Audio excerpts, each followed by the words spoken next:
Hello students. अभी हम जिस टॉपिक को लेंगे ये शॉर्ट नोट के हिसाब से ही है, प्रमोटर, और पीछे हमने लिया था आरएनए पॉलीमरेज। वो दोनों चैप्टर्स इंग्लिश में थे, ट्रांसक्रिप्शन और आरएनए पॉलीमरेज।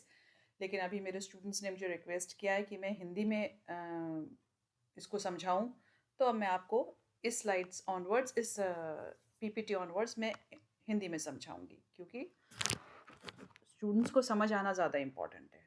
सो अभी हमारा जो टॉपिक है ये है प्रमोटर। प्रमोटर क्या है? प्रमोटर डीएनए के डबल हेलिक्स में वो पार्ट है जहां पर आकर आरएनए पॉलीमरेज अपने आप को अटैच करता है। पहले जरा मुझको आप लेजर पॉइंटर लेने दीजिए। प्रमोटर रीजन क्या है? हम प्रमोट से क्या मतलब समझते हैं? प्रमोट का मतलब होता है किसी चीज को प्रेरित करना, काम के लिए उत्साह देना। शुरू आपको कहते हैं ना कि आपको प्रमोट किया जा रहा है कि आप इस काम को करिए, मतलब आपको उत्साह वर्धन किया जा रहा है कि आप कोई पर्टिकुलर काम को कर लीजिए, काम करने की शुरुआत कर लीजिए। तो इसी तरह से डीएनए डबल हेलिक्स में जब ट्रांसक्रिप्शन की शुरुआत होगी, यानी 3-5' टेम्पलेट डीएनए से एमआरएनए बनेगा 5-3' डायरेक्शन में, तो वो एक पर्टिकुलर जगह से शुरू होगा जिसको हम क्या कहते हैं? Start point. लेकिन स्टार्ट पॉइंट से पहले एक्टिविटी थोड़ी सी स्टार्ट हो जाती है। जैसे फॉर एग्जांपल जब आप रनिंग करते हैं, तो आप थोड़ी देर अपनी जगह पर खड़े होकर अपने आप को प्रिपेयर करते हैं, स्पॉट रनिंग करते हैं, जिससे कि आप जब सिग्नल हो तो आप तेज भागें। तो उसी तरह से स्टार्ट पॉइंट से थोड़ा सा पहले डीएनए डबल हेलिक्स में एक पर्टिकुलर रीजन है जहां पर आरएनए पॉलीमरेज अपने आप को आकर अटैच करता है। यानी स्टार्ट पॉइंट से ट्रांसक्रिप्शन की शुरुआत करने से पहले ये वो प्रिपरेशन साइट है, प्रमोटर, जहां पर आरएनए पॉलीमरेज आकर अटैच होगा। जो बैक्टीरियल प्रमोटर्स हैं और जो यूकैरियोटिक प्रमोटर्स हैं उसमें स्लाइटली डिफरेंस है। अब ये चीज़ जो है, अगर आपका क्वेश्चन आता है बैक्टीरियल और यूकैरियोटिक ट्रांसक्रिप्शन में डिफरेंस, तो आप क्या क्या देंगे?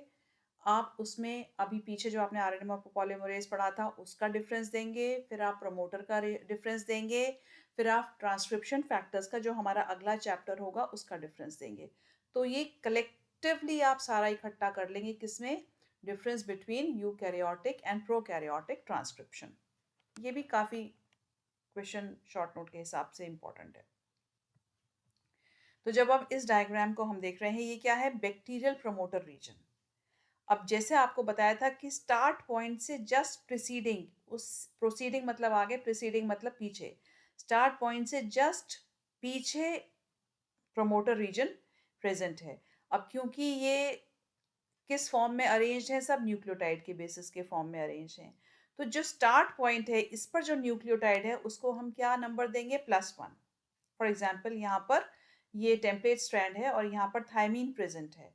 तो इस थायमीन को हम, क्योंकि ये स्टार्ट पॉइंट है, हम इसको क्या देंगे? +1। इससे नीचे के जो सीक्वेंसेस होंगे, यानी जिस डायरेक्शन में आरएनए पॉलीमरेज बढ़ेगा उसको डाउनस्ट्रीम कहेंगे, और इसका रिवर्स होगा उसको अपस्ट्रीम कहेंगे। यानी स्टार्ट पॉइंट से पीछे जहां पर डीएनए पॉलीमरेज, आरएनए पॉलीमरेज आकर अटैच होगा वो अपस्ट्रीम रीजन होगा, और जहां से ट्रांसक्रिप्शन शुरू होगा और आगे मूव करेगा वो डाउनस्ट्रीम रीजन होगा। ये टेम्पलेट स्ट्रैंड है, हमें क्यों पता है? क्योंकि ये 3' to 5' डायरेक्शन का है। ये एमआरएनए चेन बन रही है, ये किस डायरेक्शन में बन रही होगी? ये क्या सिरा होगा? 5', ये क्या सिरा होगा? 3'।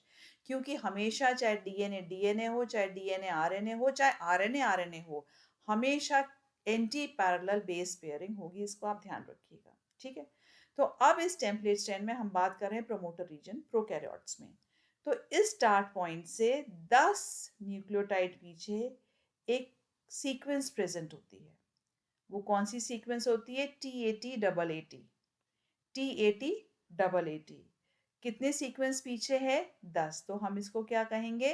-10 सीक्वेंस। TAT-AA-T ये सीक्वेंस है। और इससे 35 बेस पेयर पीछे, यानी अपस्ट्रीम। जब अपस्ट्रीम होगा तो हम उसे माइनस साइन से डिनोट करेंगे, नेगेटिव से। जब डाउनस्ट्रीम होगा तो हम उसको प्लस साइन से दिखाएंगे, यानी पॉजिटिव से। तो 10 सीक्वेंस पीछे टीएटी डबल एटी और 35 सीक्वेंस पीछे होगा टीटी जीए सीए। जो सीक्वेंस होगी वो क्या होगी? टीटी जीए सीए। कितना बेस पेयर्स पीछे है ये? स्टार्ट पॉइंट से 10 बेस पेयर पीछे टीएटी डबल एटी और 35 बेस पेयर पीछे टीटी जीए सीए। ठीक है, क्योंकि ये अपस्ट्रीम है तो नेगेटिव, क्योंकि ये डाउनस्ट्रीम है तो पॉजिटिव।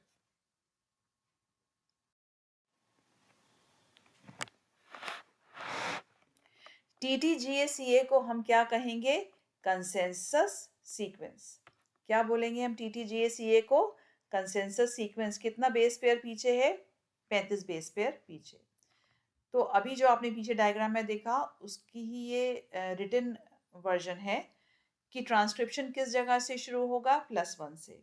इससे पीछे के न्यूक्लियोटाइड को हम क्या कहेंगे? -1। यानी जहां से ट्रांसक्रिप्शन शुरू होगा उससे पीछे को स्ट्रैंड को हम क्या कहेंगे? अपस्ट्रीम। यानी कि टेम्पलेट का कौन सा डायरेक्शन जाएगा? टूवर्ड्स 3' क्योंकि ट्रांसक्रिप्शन किस डायरेक्शन में शुरू हो रहा है? 3' टू 5'। तो 3' एंड की तरफ अपस्ट्रीम होगा और 5' एंड की तरफ जहां जिस डायरेक्शन में ट्रांसक्रिप्शन प्रोसीड हो रहा है वो डाउनस्ट्रीम कहलाएगा। उसको हम पॉजिटिव से कहेंगे, अपस्ट्रीम को हम नेगेटिव से कहेंगे। 35 बेस पेयर पीछे टीटीजीए सीक्वेंस है, -35 कहेंगे हम उसको, और इसको हम कहेंगे कंसेंसस सीक्वेंस। दूसरी जो सीक्वेंस है वो 10 बेस पेयर पीछे होगी स्टार्ट पॉइंट से, यानी -10 हम उसको कहेंगे।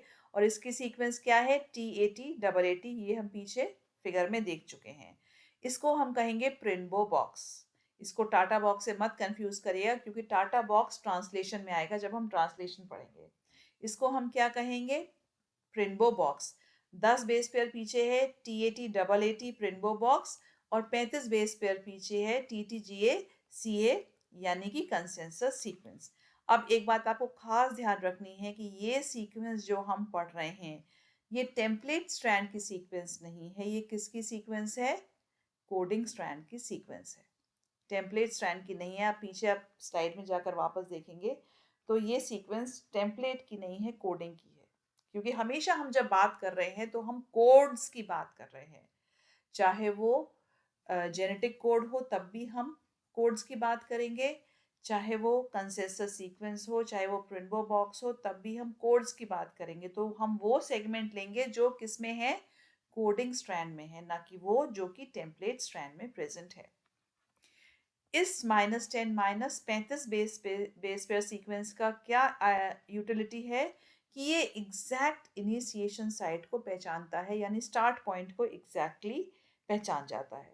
और इसमें असिस्ट कौन करता है? इसमें असिस्ट करता है सिग्मा फैक्टर। ये आपको बताया था क्या कि बैक्टीरियल आरएनए पॉलीमरेज का कैरेक्टरिस्टिक फीचर है प्रेजेंस ऑफ सिग्मा फैक्टर। वो किस काम में मदद कर रहा था? वो आरएनए पॉलीमरेज को आइडेंटिफाई करने में मदद कर रहा था प्रोमोटर रीजन के ऊपर।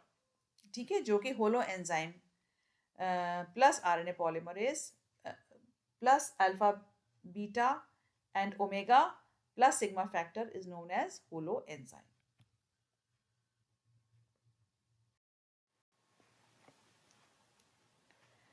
जब ट्रांसक्रिप्शन एक स्पेसिफिक पॉइंट पर शुरू होता है, खत्म भी वो स्पेसिफिक पॉइंट के ऊपर ही होता है। और जहां पर वो खत्म होता है वहां पर बैक्टीरियल ट्रांसक्रिप्शन में एक रिंग शेप प्रोटीन प्रेजेंट रहता है जिसको हम कहेंगे रो फैक्टर। फिर आप ध्यान रखिएगा रो फैक्टर किस में प्रेजेंट है? सिर्फ बैक्टीरिया के केस में रो फैक्टर प्रेजेंट है। रो फैक्टर क्या करता है? रो फैक्टर ये जो न्यूली सिंथेसाइज्ड आरएनए है इसको एनसर्कल कर लेगा। उससे क्या होगा कि मूवमेंट जो है वो एकदम से रुक जाएगा और उस रुकने की वजह से आरएनए ट्रांसक्रिप्ट जो कि डीएनए से है उससे डिटैच हो जाएगा। किसकी वजह से? प्रेजेंस ऑफ रो फैक्टर की वजह से। क्योंकि आरएनए पॉलीमरेज किस डायरेक्शन में जा रहा है? आरएनए पॉलीमरेज आरएनए की 5' टू 3' डायरेक्शन में मूव कर रहा है, एमआरएनए की 5' टू 3' डायरेक्शन में। और जैसे ही स्टॉप सीक्वेंस आएगी जो जहां पर ये ट्रांसक्रिप्शन रुकना होगा वहां पर एक स्पेशल प्रोटीन है जिसको रिंग शेप्ड में है जिसको हम रो फैक्टर कहते हैं। तो ये rho factor newly synthesised RNA को क्या कर लेगा, एनसर्कल कर लेगा और उसको आगे की डायरेक्शन में मूव करने नहीं देगा। जहां पर रो फैक्टर प्रेजेंट नहीं है वहां पर ट्रांसक्रिप्शन टर्मिनेशन सीक्वेंस पर आकर अपने आप ही रुक जाता है, यानी यूकैरियोट्स के केस में पॉलीमरेज टर्मिनेटर सीक्वेंस आते ही ट्रांसक्रिप्शन को रोक लेगा। इस डायग्राम में अगर हम देखते हैं तो यहाँ से ट्रांसक्रिप्शन शुरू हो रहा है, ये TAT है, ये TTGACA है, फिर आप देखिए ये कोडिंग स्ट्रैंड पर है, ये कोडिंग स्ट्रैंड है, ये कोडिंग है और नीचे वाला टेम्पलेट है, ठीक है। और यहाँ पर आकर क्या करता है, प्रमोटर आकर इस रीजन को पहचान लेता है due to presence of Pribnow and consensus sequence. किस पर प्रेजेंट है ये ध्यान रखिएगा, कोडिंग पर, TTGACA और TAT।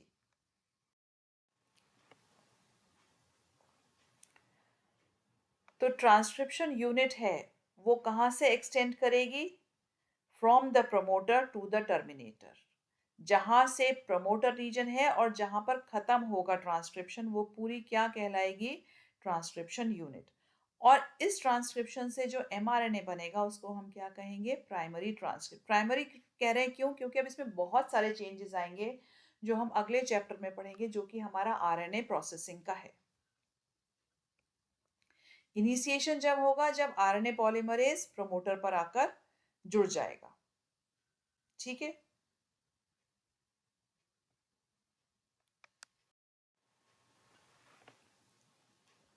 ये आप पीछे पढ़ चुके हैं कि 35 की सीक्वेंस क्या होगी, ये होगी। और उस समय ये क्या है, जब एंजाइम आकर अटैच हो रहा है वो क्लोज्ड कॉम्प्लेक्स है, और ओपन कॉम्प्लेक्स कब होता है, जब एंजाइम उसको ओपन कर देता है। ये TTGACA हो या TAT हो, ये दोनों रेगुलेटरी सीक्वेंस जो हैं ये ट्रांसक्रिप्शन को कंट्रोल करने में मदद करती है। ये आप पहले ही पढ़ चुके हैं कि नेगेटिव और पॉजिटिव। प्रिन्बो बॉक्स आपको बता ही चुके हैं क्या सीक्वेंस पर होता है, और अनवाइंडिंग जो होती है वो कितने बेस पेयर्स की होती है ये आप पहले ही पढ़ चुके हैं। क्लोज कॉम्प्लेक्स होता है जब सांप आकर अटैच हो जाते हैं, और ओपन जब बबल बन जाता है। अनवाइंडिंग किसकी वजह से हो रही है, due to presence of polymerase. और सुपर कॉइलिंग जो हो रही है वो सुपर कॉइलिंग किसकी वजह से रिलीव हो रही है, टोपोआइसोमरेज। ये DNA रेप्लिकेशन में आप सब एंजाइम्स पढ़ चुके हैं।